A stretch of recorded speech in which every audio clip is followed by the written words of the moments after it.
നന്ദഗോവിന്ദം ഭജൻസിന്റെ നടക്കാത്ത പരിപാടിയുടെ പേരിൽ ആഗോള അയ്യപ്പ സംഗമത്തിൽ തട്ടിപ്പ്. നന്ദഗോവിന്ദം ഭജൻസിന്റെ പരിപാടി നടന്നതായി കാട്ടി 8 ലക്ഷം രൂപയുടെ ബില്ലാണ് തിരുവിതാംകൂർ ദേവസ്വം ബോർഡ് ഓഡിറ്റ് ചെയ്ത് ഹൈക്കോടതിയിൽ സമർപ്പിച്ചത്. യഥാർത്ഥത്തിൽ നടന്ന കലാപരിപാടികളുടെ കണക്ക് വിവരങ്ങൾ ഉൾപ്പെടുത്തിയിട്ടുമില്ല.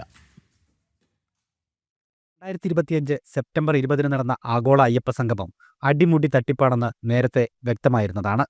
ഏറ്റവും ഒടുവിൽ നന്ദഗോവിന്ദം ഭജൻസിന്റെ പേരിൽ പോലും ലക്ഷങ്ങൾ വെട്ടിച്ച വിവരങ്ങളാണ് പുറത്തുവരുന്നത്.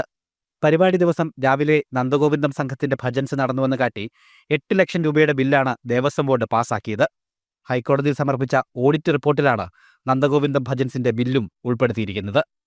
ഗായകൻ ഇഷാൻ ദേവിന്റെ സംഗീത പരിപാടി രാവിലെ നടന്നിരുന്നു. എന്നാൽ ഈ പരിപാടിക്ക് എത്ര രൂപ ചെലവായി എന്ന കണക്ക് റിപ്പോർട്ടിൽ കാണിച്ചിട്ടില്ല. വിവിധ സെഷനുകൾ പൂർത്തിയായ ശേഷം വൈകിട്ട് വിജയ് യേശുദാസ്, ബീരമണി, സുദീപ് കുമാർ എന്നിവരുടെ കലാപരിപാടികൾ നടന്നിരുന്നു. ഇതിന്റെയും ചെലവ് കണക്കുകൾ ഇല്ല. ഇവർ സൗജന്യമായാണ് പരിപാടി അവതരിപ്പിച്ചതെന്നാണ് ദേവസ്വം ബോർഡ് വിശദീകരണം. രാവിലെ മുതൽ മലയാള മാധ്യമങ്ങൾ മുഴുവൻ തത്സമയം റിപ്പോർട്ട് ചെയ്ത ആഗോള അയ്യപ്പ സംഗമത്തിൽ നന്ദഗോവിന്ദം പോലെയുള്ള ബ്രാൻഡിന്റെ പരിപാടി നടന്നുവെന്ന് ജനങ്ങളെ കബളിപ്പിക്കാൻ ചില്ലറ ധൈര്യം പോരെന്നാണ് ഉയരുന്ന വിമർശനം. ജനം, പത്തനംതിട്ട.